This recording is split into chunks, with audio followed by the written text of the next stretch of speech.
Hello mga be, sale naman niya yun ng bigas. Tag 10 real lang siya, 5 kilos, 10 real. Jasmine siya be. So bumili ako ng 3 piraso para may stock na din ako. Yan.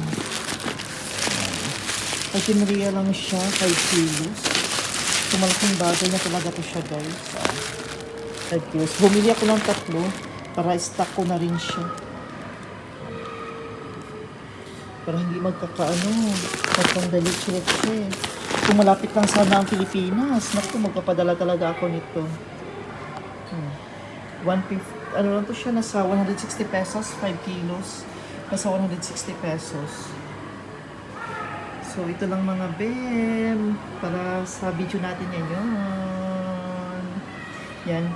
Ito lang yung kinagandahan guys, kasi nga, is palagi nagsisale dito ng mga bilihin. Palagi sila mga bilihin, kaya kapag mayroong sale, bumibili talaga ako at saka ini-stock ko para may pundo ako para makatipid. Yan yung style ko dito, yung style ko para makatipid ako sa mga gastusin at saka makamura ako. Pag may sale, damihan ko ng bili at saka sa matagal pa naman siya ma-expire.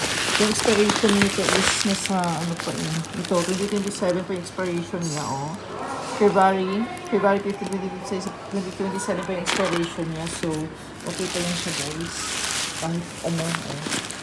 Kahit marami yung bilhin mo para makatipid ka, diba?